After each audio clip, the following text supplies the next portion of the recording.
सकाळचं वातावरण खूपच छान तयार झालेलं होतं, कारण काल पाऊस पडून गेला होता, त्यामुळे थंड असं वातावरण होतं.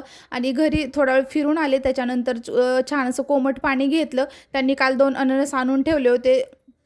तेच आज नाश्त्यामध्ये काहीतरी बनवावा असा विचार करत होते. पाऊस पडून गेल्यामुळे गॅलरीत थोडीशी माती आलेली होती, ती पण स्वच्छ धुवून घेतली. त्याच्यानंतर अंघोळ वगैरे करून देवपूजा करून घेतली आणि लगेच कॉफी वगैरे घेतली. आणि ऋतूसाठी मी ना अशा प्रकारे डाळिंबाचा ज्यूस बनवते.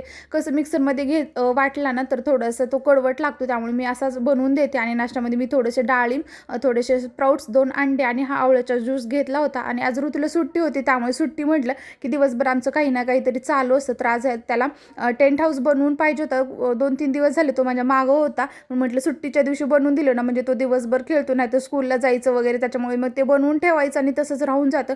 तर आज सुट्टी होती म्हणून त्याच्यासाठी बनवून दिलं. आणि आता त्याची घरी असेल तेव्हा प्रत्येक कामामध्ये त्याची लुडबुड चालू असते. तर मला भाजी करायची होती, तर मी जिरे आणि मोहरी टाकतो, असं त्याचा अट्टास होता. पण मी पण कधी-कधी त्याला असं बनवू देते, म्हणजे त्याला पण माहिती होत्या सगळ्या गोष्टी. तर इथे छान अशी कांद्याची पात बनवून घेतली. दुपारी जेवणामध्ये 1 बीट, 1 गाजर आणि अर्धी काकडी, त्याच्यासोबत पात, 2 फुलके घेतले आणि ताक. छान असं जेवण झालं होतं. त्याच्यानंतर संध्याकाळी ना बाकीची कामं आवरली आणि संध्याकाळी म्हटले की जास्त भूक पण नव्हती आणि ऋतूचे पप्पा पण घरी जेवायला नव्हते. त्यामुळे आमच्या दोघांसाठी छान असे बेसन, त्याच्यामध्ये पनीर, 1 गाजर जे आहे ते पण खिसून टाकलं आणि छान असे बेसनचे चिले बनवले. आणि संध्याकाळी वेट लॉस पावडर